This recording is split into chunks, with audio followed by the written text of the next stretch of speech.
Okay, lesson 2. Lesson 2 is on limits. So the idea of a limit is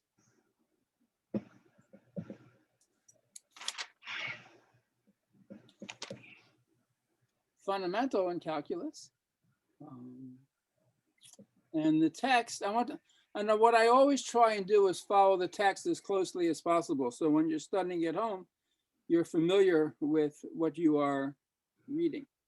So suppose we have the following function.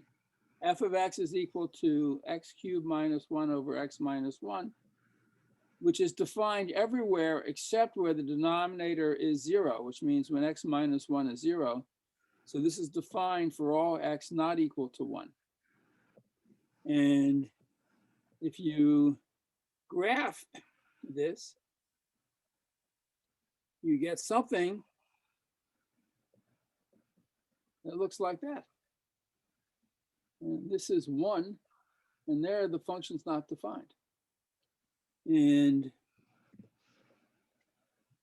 so for any value of x different from 1, you can just calculate f of x. Like f of 0 is 0 cubed minus 1 over 0 minus 1 is minus 1 over minus 1 is 1. And f of 2 is 2 cubed minus 1 over 2 minus 1, which is 8 minus 1 over 1, which is 7.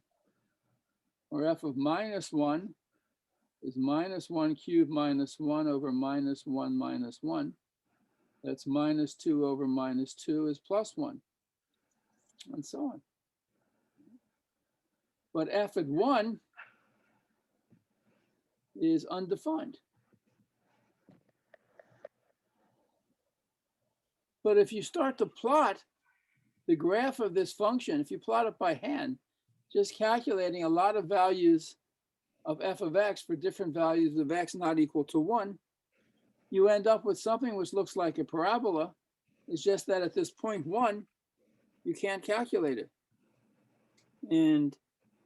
But it looks like as x approaches 1, which we usually write as like x and an arrow, x going to 1, f of x seems to approach something, right? If you're looking at this graph, as you get closer and closer to 1, the graph is approaching that number. And if you were actually to graph this, it would look like it approaches 3. So this is what it looks like.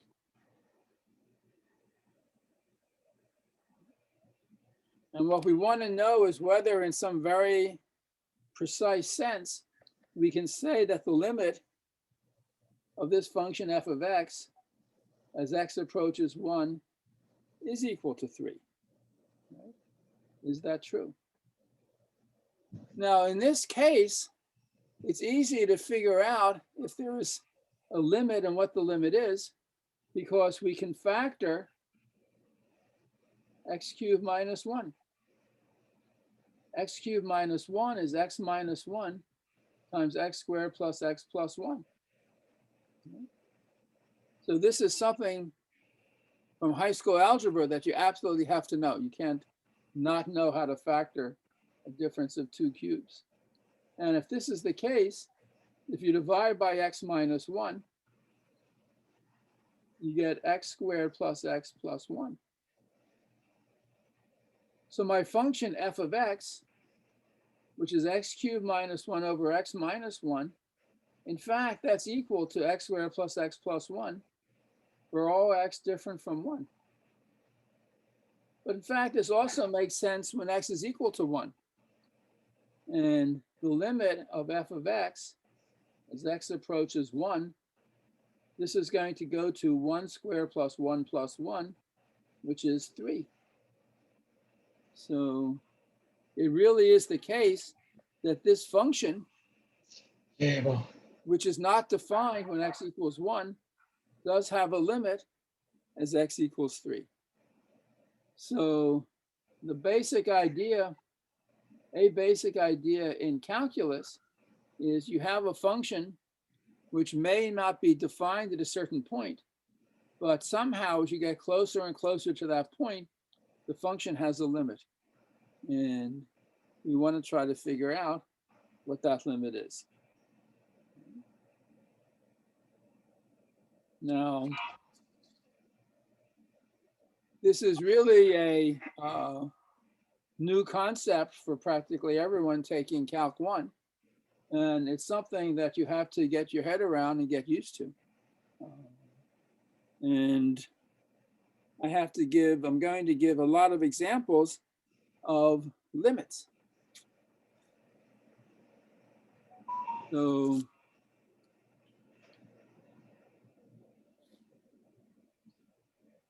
and in order to compute some of these limits, you have to have a very good knowledge of pre-calculus and high school algebra. That's going to be part of it. So here's another example of a function, and the function will be defined everywhere except at a certain point, and we want to know whether there's a limit at that point. So this function, this is example 2 in the text. F of x is equal to 1 when x is different from 2 and is equal to 0 when x equals 2.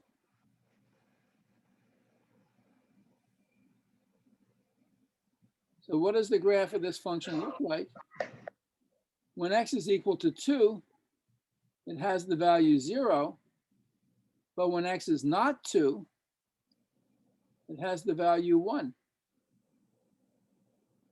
So this function is just this horizontal line, y equals 1, until you get to 2, when it just suddenly drops down to 0, and then it's back up to 1, and that's the way it is forever. So this function is defined at x equal 2.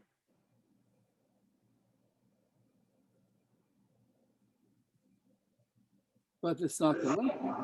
If we ask what is the limit of f of x as x approaches 2, as you get closer and closer to 2, the value of the function is 1 and it stays 1. So this limit is 1, even though the value of the function is 2. So the idea of a limit is something like this. You have a function, and you want to know as you approach some number c, whether the function gets closer and closer and closer to some number that's, say, L, as x approaches c. So the general notation for a limit is the following. You have a function f of x is approaching c, and you want to know whether there is some limit L. And I'll give a very formal definition of what this means, but it's important first to have a kind of intuitive understanding of what it means. That's the important thing. So here's another example. This one looks a little bit more complicated. This is actually in section 2.2, example 1. Maybe before I go on, are there any questions about this? This function is identically equal to 1, except where x equals 2, and then x equal 2 at 0. But as x approaches 2, as it gets closer and closer to 2, the function has a limit, and the limit is just 1. The fact that the value of the function there is different is irrelevant. It's not the limit. Okay, here we have the function x over square root of x plus 1 minus 1. This is my function. And so for this function, let me just call this f of x. What is the domain? The domain of f of x. That's all the points where you can actually calculate this, where the function is defined. So it's not defined when the denominator is 0. So it's not defined when the square root of x plus 1 minus 1 is 0, which is the same as saying the square root of x plus 1 equals 1. If you square both sides, that means x plus 1 equals 1, or x equals 0. So this is not defined at x equals 0. It's also not defined when what's under the square root sign is negative, which means when x is less than or equal, when it can be 0 when it's negative, strictly less than 0.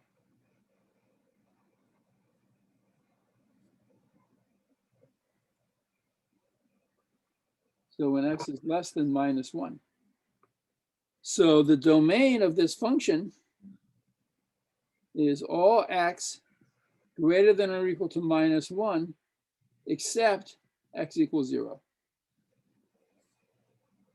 That's where this function is defined. That's the domain of the function.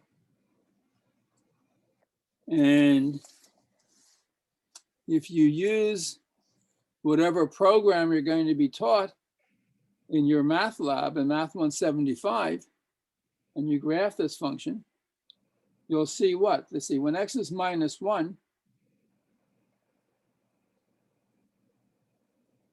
what is f of minus 1? It's minus 1 over the square root of minus 1 plus 1, minus 1. That's minus, this is 0, minus 1 over minus 1, it's 1. So at minus 1, this has the value plus 1. At 0, it's not defined. What is it value at 1? When x is equal to 1, this is 1 over the square root of 1 plus 1 plus 1. That's 1 over the square root of 2 plus 1.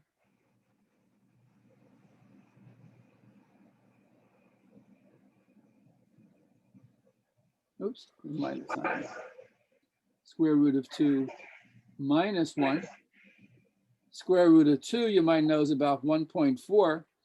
So this is approximately 1 over 0.4, which is approximately 2.5.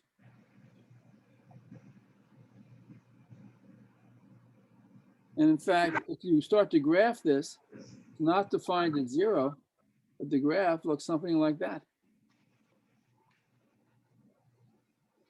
And we want to know, is there a limit of this function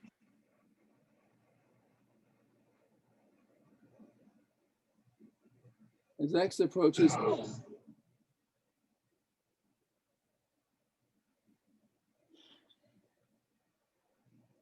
So on the computer, it looks like it's approaching 2, but that's not a proof. That's just looking at the graph and guessing. So how can we actually try to calculate this limit exactly? Well, we can do the following trick from high school algebra. So this, I can multiply by 1, and I'm going to write 1 in the form square root of x plus 1 over the square root of x plus 1 plus 1. This over this is 1, so this is certainly a correct equation. And what do I get? In the numerator, I get x times the square root of x plus 1 plus 1. And in the denominator, this is of the form a minus b, a plus b, where a is the square root of x plus 1 and b is 1. This is a minus b, a plus b, which is a squared minus b squared. If I square the square root of x plus 1, I get x plus 1 minus 1 squared. So this is x times the square root of x plus 1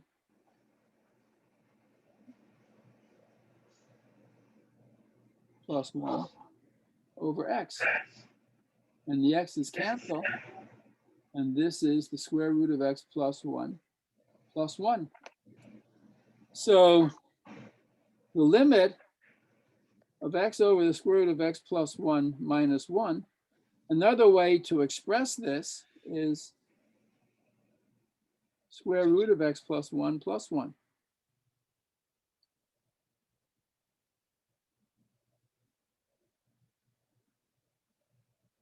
And as x goes to 0, square root of x plus 1 approaches square root of 0 plus 1 plus 1. That's the square root of 1 plus 1. Square root of 1 is 1. And the answer is 2. The whole problem reduces to knowing 1 plus 1 equals 2. So that's what this limit is. Okay. So again, let me repeat what's going on here, because this is completely new compared to what you do in pre-calculus, I think. We have a certain function. In this case, the function is x over the square root of x plus 1 minus 1. This is not defined when x equals 0. But we ask, does a limit exist as x gets closer and closer to 0? And by rewriting this function, we can show that this expression is exactly the same as the square root of x plus 1 plus 1. And when x goes to 0, this approaches 2. So that's how we find the limit. How do you get square root of x plus 1 plus 1 over the square root of x plus 1 plus 1? By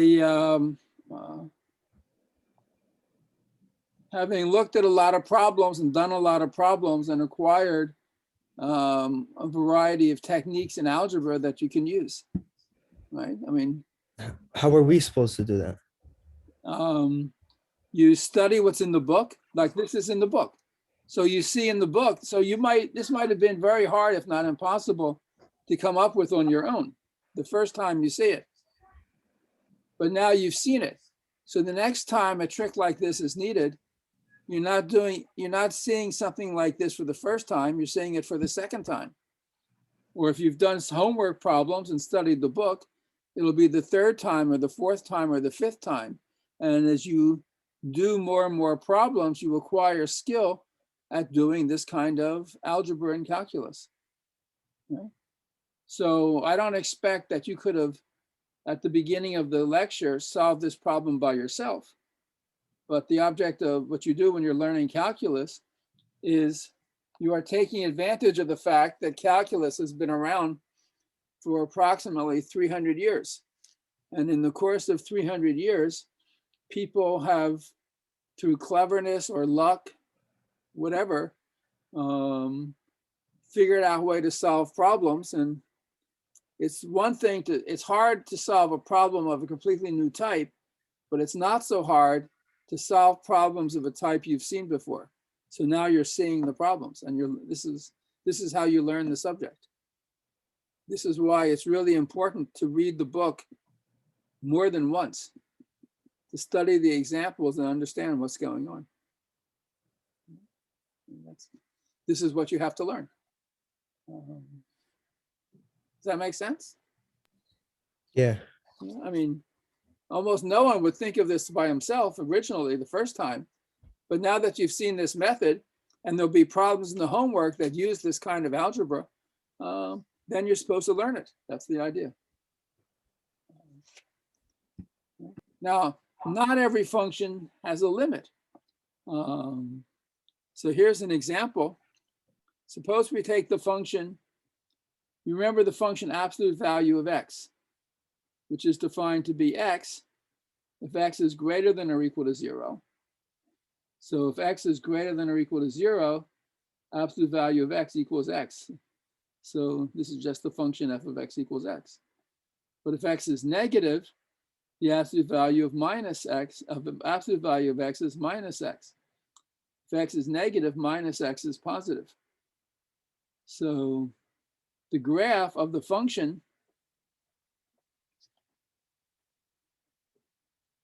so this is my function, f of x equals the absolute value of x, is this V-shaped curve, right? This is what the absolute value of x looks like. So suppose, now if I take the function absolute value of x divided by x, this is undefined at x equals 0, which you can't divide by 0.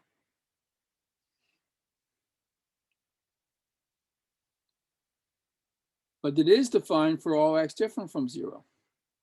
And we can ask, does the limit of this function, absolute value of x divided by x, as x approaches 0, exist? Is there such a limit? And we'll see the answer is no. Limits don't necessarily exist. And why is that? So if x is greater than 0, then the absolute value of x equals x, and the absolute value of x over x is 1. So for this function,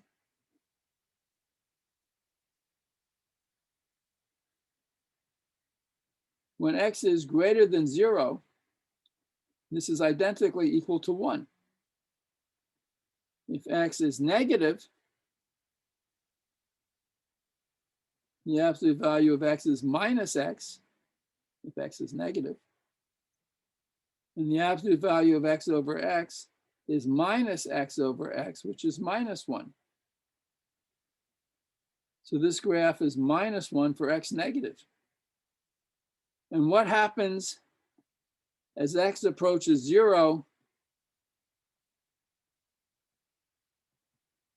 from the right?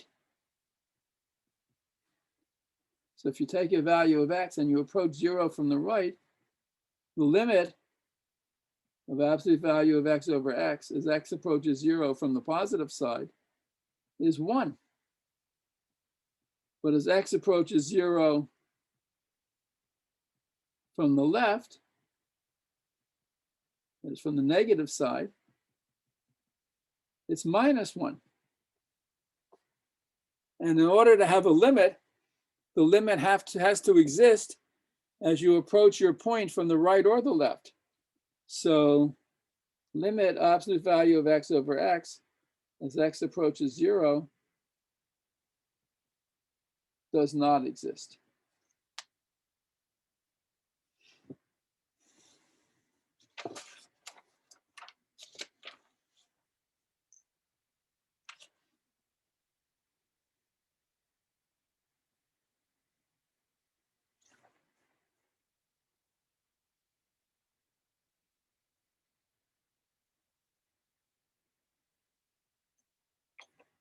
All right. Any questions about this? Again, this is all getting used to stuff. What's another way a limit doesn't exist? Well, so suppose we take the function f of x equal 1 over x squared, which again is not defined where the denominator is 0. So this is the function f of x for x not equal to 0. And we want to know about the limit as x goes to 0 of 1 over x squared. Well, if you look at the graph of the function, it looks like this. As you approach 0 from the left or from the right, the function is going to infinity. So as a kind of a shorthand, we can say this limit is infinity, which means limit does not exist. It doesn't exist because its function is unbounded. It gets bigger and bigger and bigger.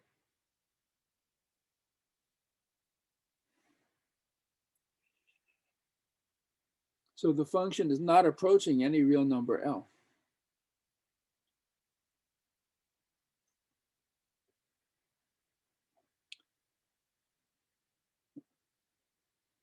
Here's another example of a limit.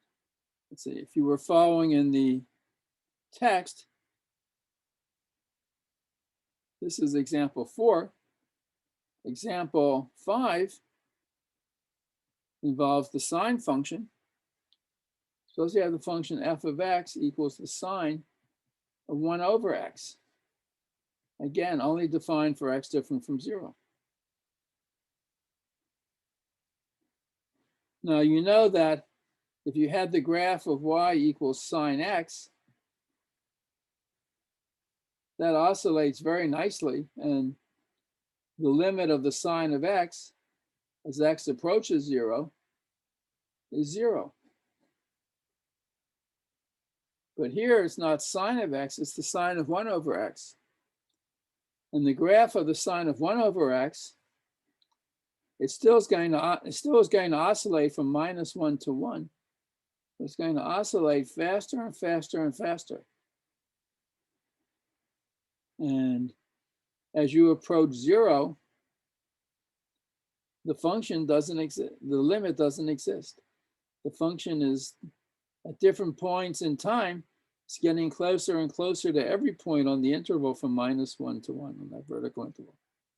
So the limit sine of 1 over x as x approaches 0 does not exist.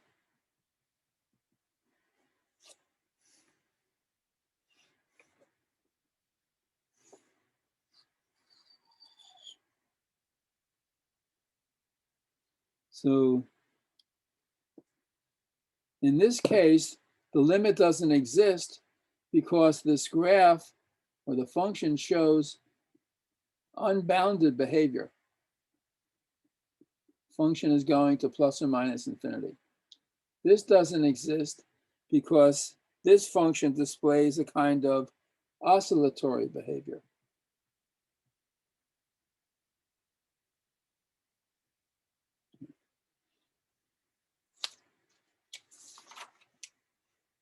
Okay.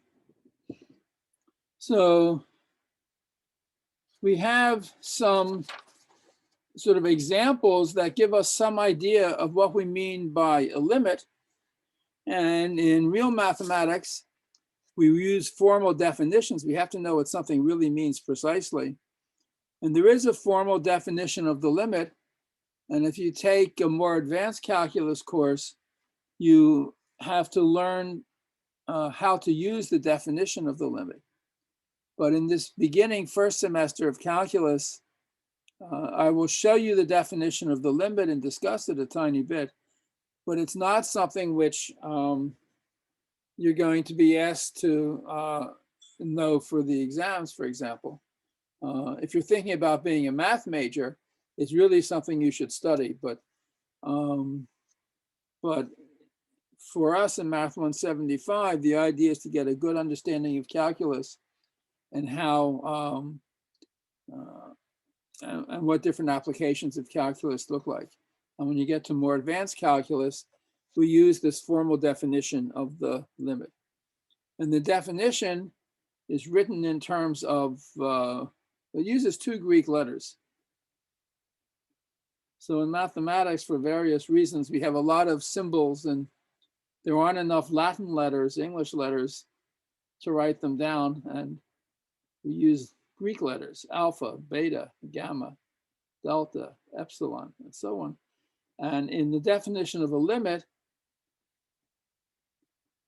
we use the letters, the Greek letters delta and epsilon.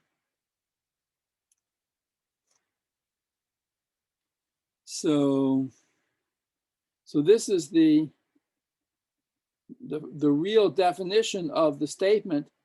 The limit of f of x as x approaches the number c is equal to the number L. And the definition is as follows.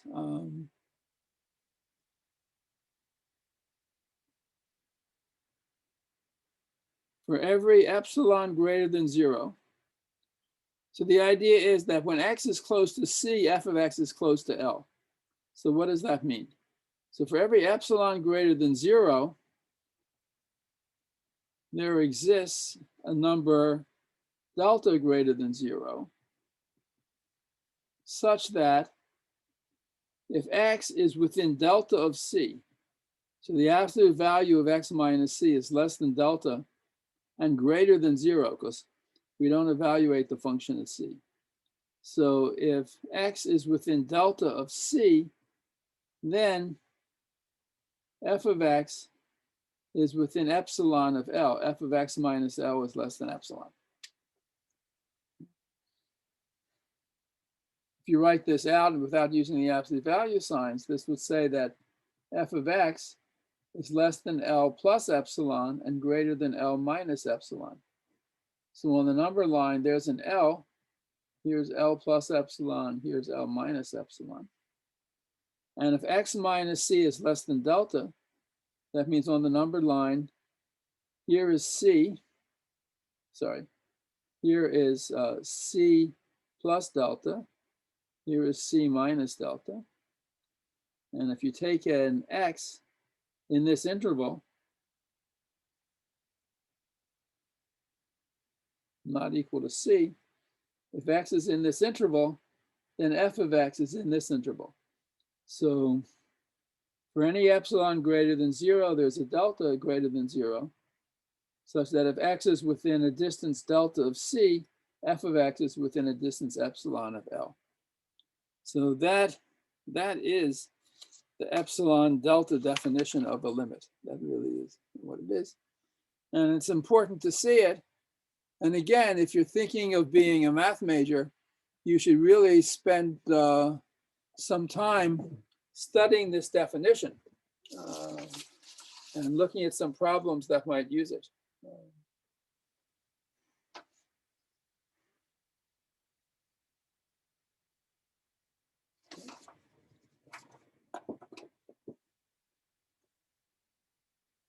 Okay. All right, so I try to follow the syllabus exactly. And so the new material in the syllabus is this discussion of limits, but we're also supposed to review section 1.5. So 1.5 is inverse functions. And let me say something about them.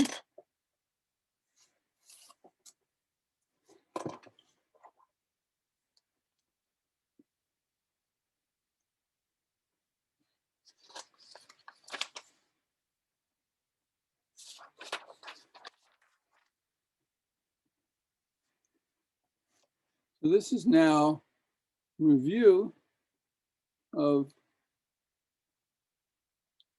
some pre-calculus.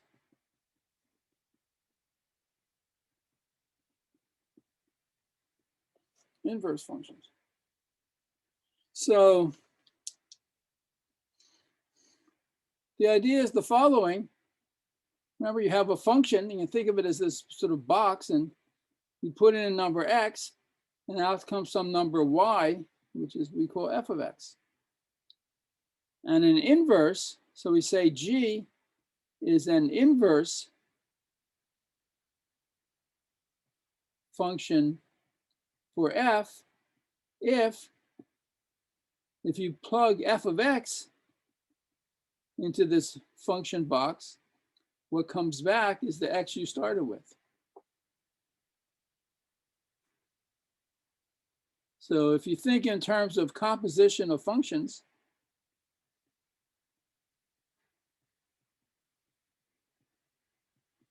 you say that g is the inverse of f if you take f of x and apply g to that. So x goes to f of x, and g of f of x is equal to x. It brings you back to x. And similarly, in the opposite direction, if you take x, apply the function g to that, and take f of g of x, that's equal to x. So g is the inverse of f if f composed with g and g composed with f are both equal to the identity function. The identity function is just f of x equals x. And we write g equals f to the power minus 1. This is notation for an inverse function.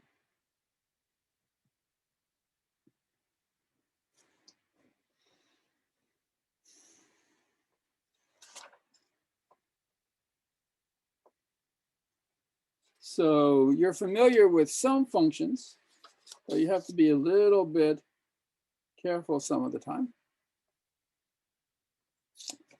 So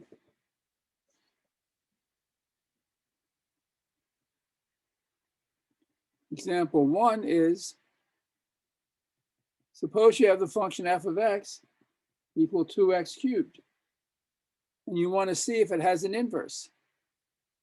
So we can play the following game.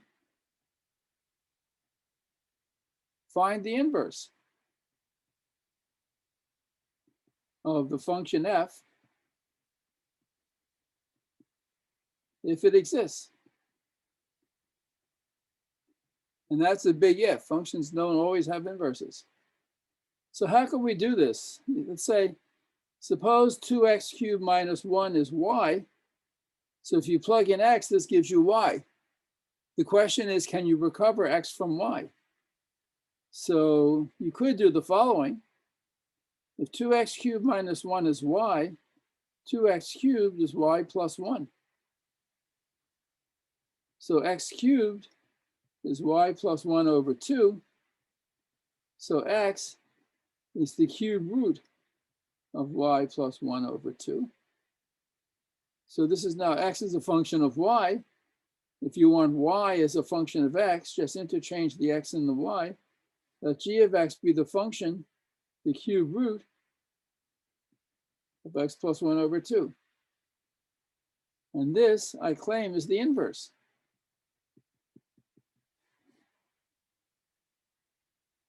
And let's check. What is g composed with f of x? That's g of f of x. That's g of, what is f of x? 2x cubed minus 1. If you plug that into the formula for g, this is equal to the cube root of this plus 1, 2x cubed minus 1 plus 1 over 2.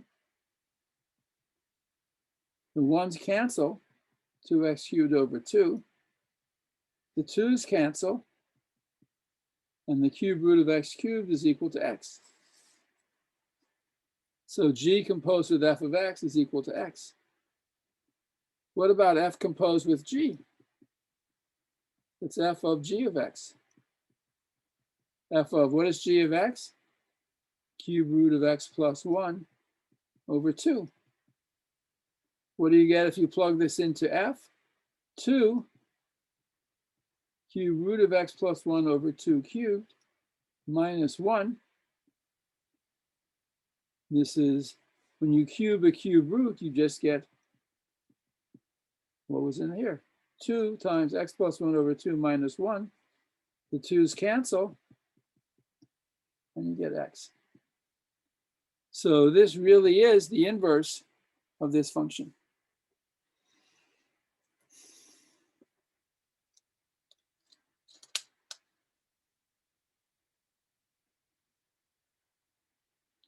There is actually a geometric way to see what the graph of the inverse of a function looks like. So suppose f of a is equal to b. If g is the inverse function of f, then g of b, or f inverse of b, is equal to a. Now, here's the line y equals x. If this is the point AB in the plane, if you draw the perpendicular to this y equal x line, the point that's symmetric with respect to this line is b comma a. And if this is the graph of y equals f of x, then the reflection of that graph through this line will be the graph of y equals g of x. Let's see. What's an example of this? Well, let's see. Suppose I take f of x equal x cubed, where f of x equal x cubed looks like that. F inverse of x, or g of x, is the cube root of x.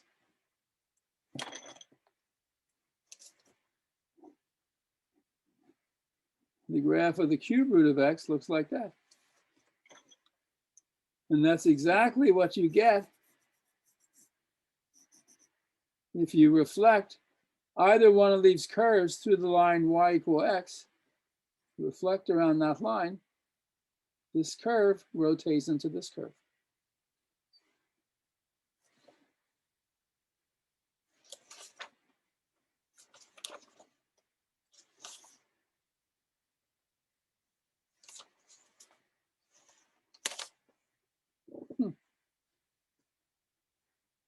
Let's take another example.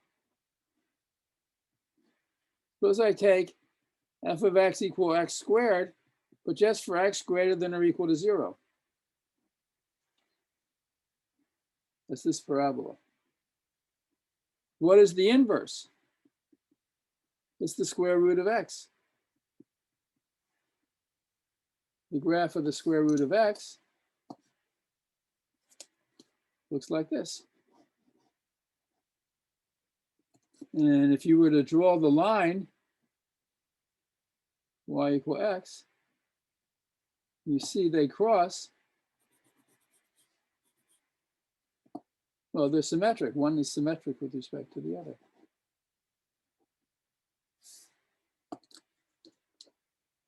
This is the point 0, 0. This is the point 1, 1. Those are the only two places where x squared equals the square root of x.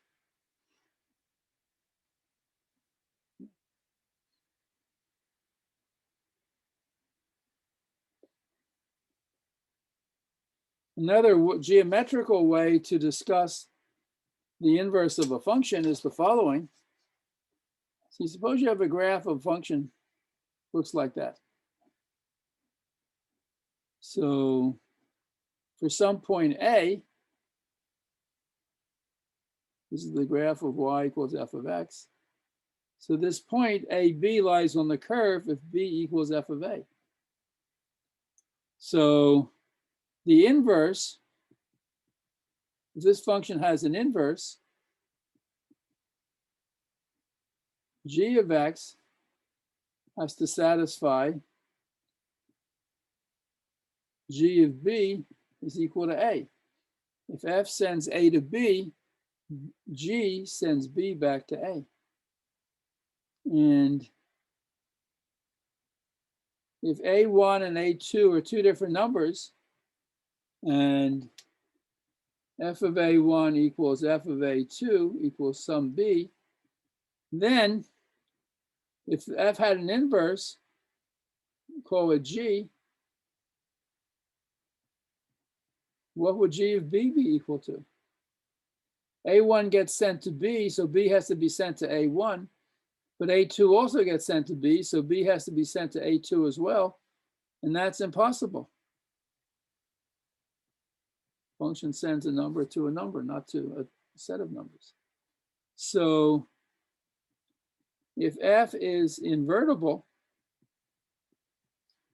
then it has to have the property that in mathematics is called one-to-one, which means the following. If A1 is different from A2, then f of A1 is different from f of A2. And if you spend some time thinking about this, you'll convince yourself that this is the only time a function doesn't have an inverse. Of course, what does it mean to say that the graph of the function takes on the same value at two different points? It means that you have A1 gets sent to B and A2 gets sent to B. In that case, this horizontal line, y equal b, intersects the graph of the function at least 2 points. If that ever happens, your function cannot have an inverse. So we can also say a function f is invertible, that means has an inverse, if it satisfies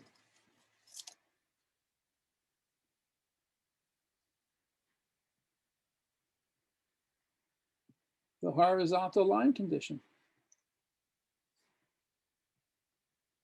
which is that a horizontal line crosses the curve in at most one point. Every horizontal line intersects the graph y equals f of x in at most one point.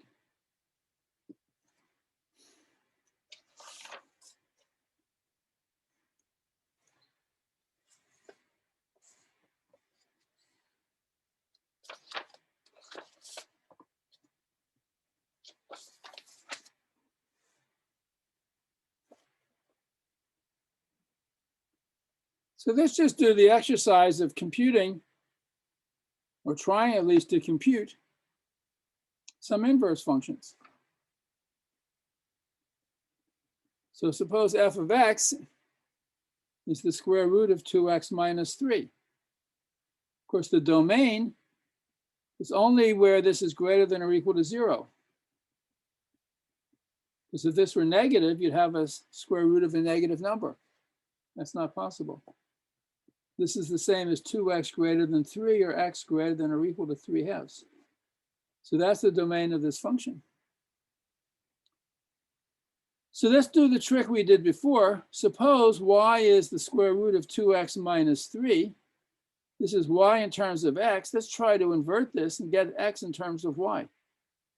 If we square both sides, we get y squared is 2x minus 3.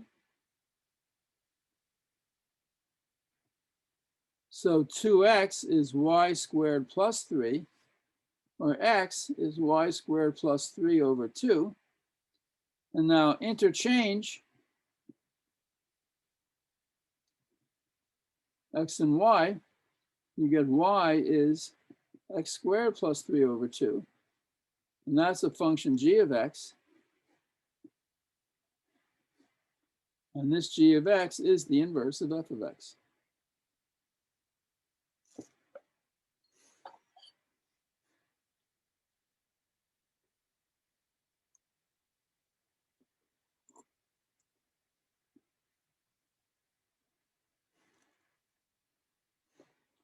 What about trig functions? Let's start with the basic one. Suppose we have f of x equal to sine of x. Does this have an inverse? Well, if you graph the sine of x, it oscillates.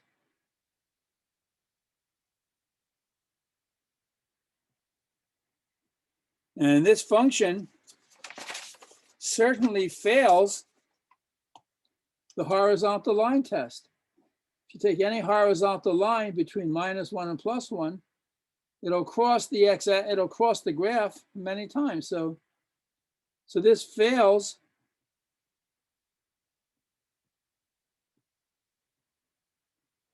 the horizontal line test. But suppose we say, okay, instead of looking at the sine of x for all x, let's just look at it from minus pi over 2 to plus pi over 2.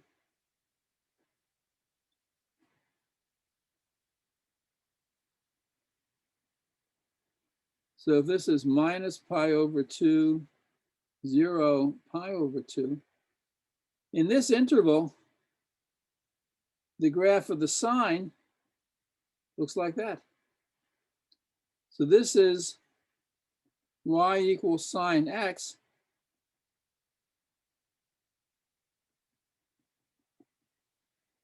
for x between minus pi over 2 and pi over 2. And this function doesn't cross any horizontal line in 2 places or more, just one. So it should have an inverse. And the inverse is going to be a function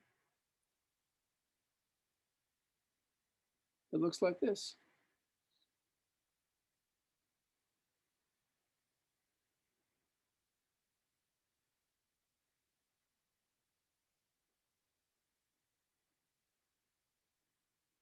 See, here, when x is pi over 2, y is 1. So for the inverse, when x is 1, y should be pi over 2. And if minus 1, this should be minus pi over 2.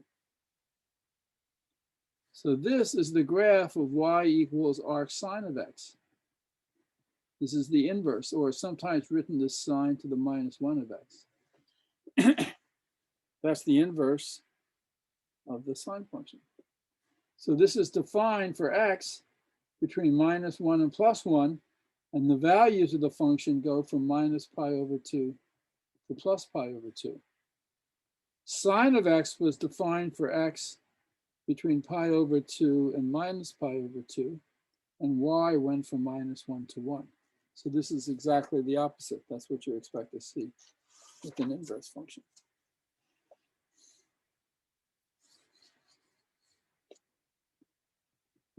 Let me do one more, which is one of the most important. The arc sine or the inverse sine is very important.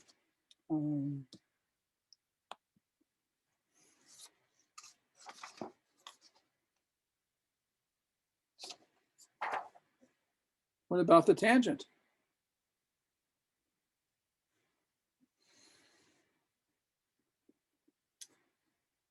Suppose you look at the graph of y equals the tangent of x, which is sine over cosine. So this is undefined when cosine of x, the denominator, is 0. Where is the cosine 0? That means when x is equal to plus or minus pi over 2, plus or minus 3 pi over 2, plus or minus 5 pi over 2, and so forth. If we graph this function from minus pi over 2 to plus pi over 2,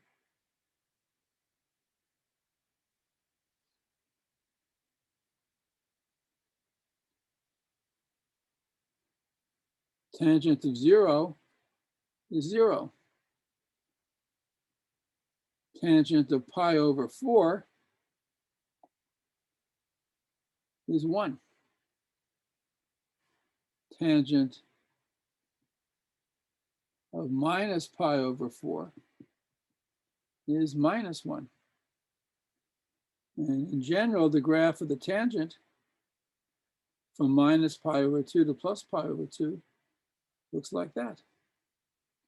So if you graph this for x less than pi over 2 and greater than minus pi over 2, y goes from minus infinity to plus infinity. The limit of the tangent of x, as x approaches, for example, pi over 2 from the left, is plus infinity. And the limit of tangent of x, as x approaches minus pi over 2 from the right, is minus infinity. The inverse function, the inverse tangent, which is often called the arctangent of x, it's the inverse of this function. And if this sends the interval from minus pi over 2 to pi over 2 to the whole real line, the arctangent, or the inverse tangent, sends the real line into numbers between pi over 2 and minus pi over 2.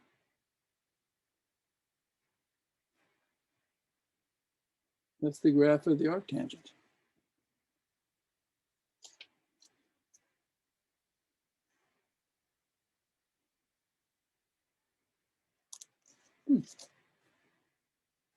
So you should have seen these inverse trig functions in pre-calc, but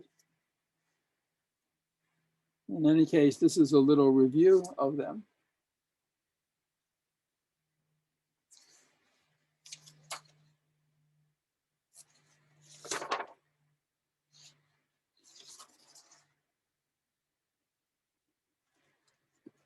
Here's a problem.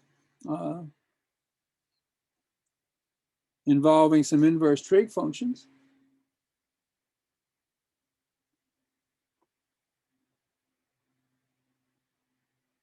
Solve the equation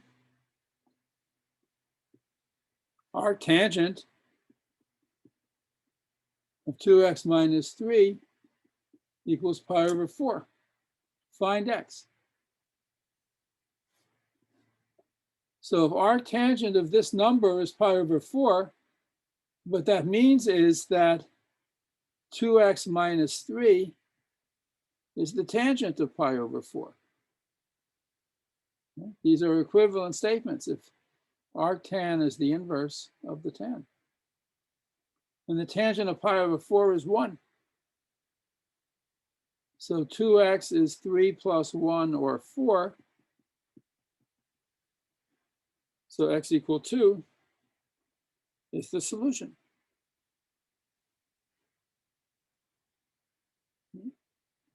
Any questions about this?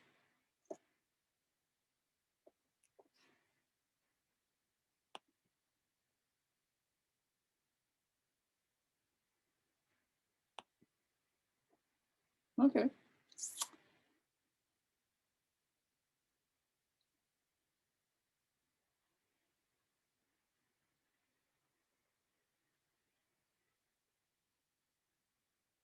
Suppose that y is the arc sine of x, and that y is between 0 and pi over 2.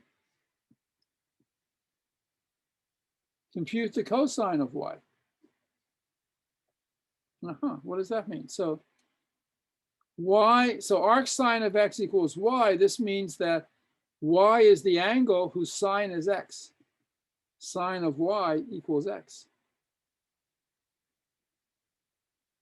We know that for any angle, cosine squared y plus sine squared y equals 1. This is the basic trig identity. So cosine squared y is 1 minus sine squared y. Sine of y is x, so this is 1 minus x squared. So the cosine of y is the square root of 1 minus x squared.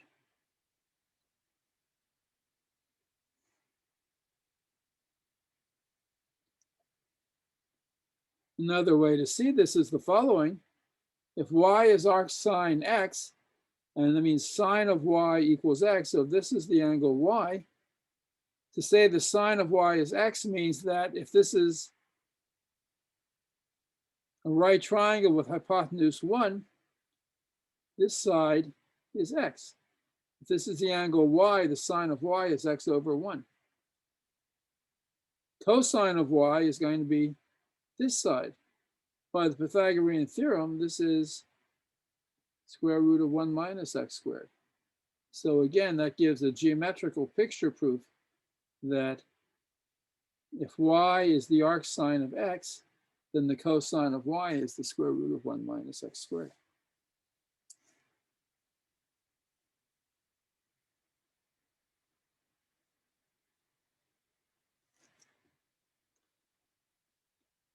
Let me do one last problem from this review section.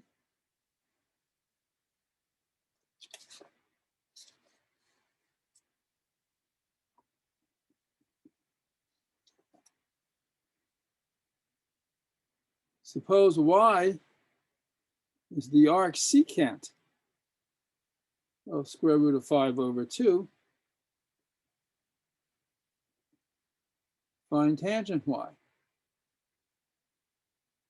So recall, the secant of any angle theta is 1 over the cosine of theta.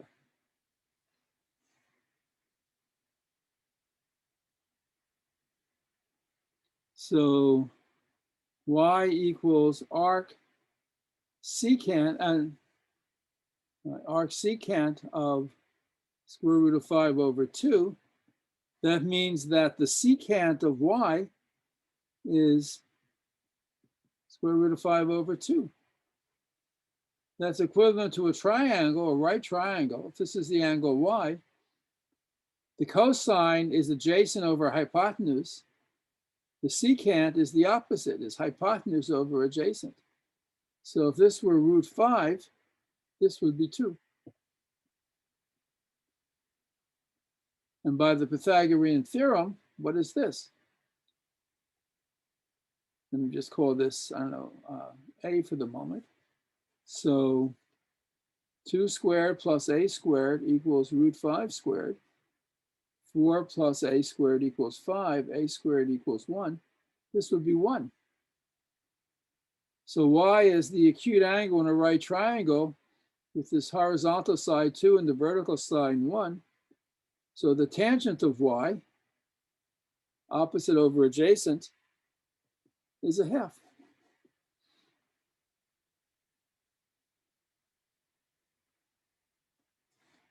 And you could also do this using a trig identity. Remember, secant that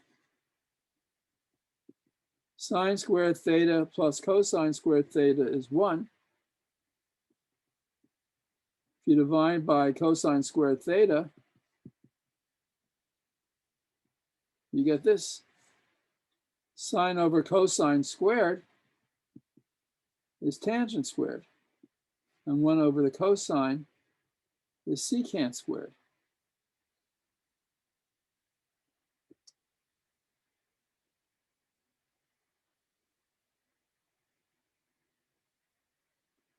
So tangent squared of any angle, secant squared theta minus 1. Let's call this angle y. If the secant of y is root 5 over 2, this is root 5 over 2 squared minus 1. That's 5/4 minus 1, that's a fourth. Tangent squared y is a fourth. So tangent y is a half. And this is another proof of the same trigonometric result.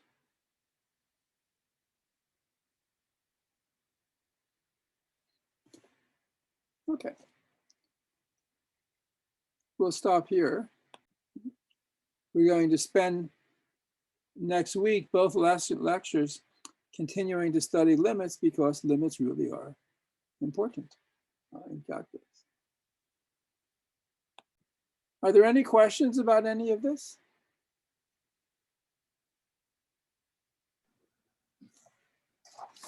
Yeah, Professor, will you send us the record, the video? It'll be posted on YouTube. Monday's lecture is already posted. So, okay. Monday, all right. And this will be posted in the next hour. So Okay. you go to YouTube. Yes. The channel is just Nathanson Math Lectures.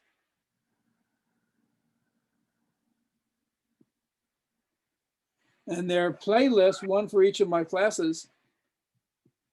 So this playlist is for Math 175, Calculus 1, Spring Semester 2021. Thank you. That's where you find it. Anything else? Okay.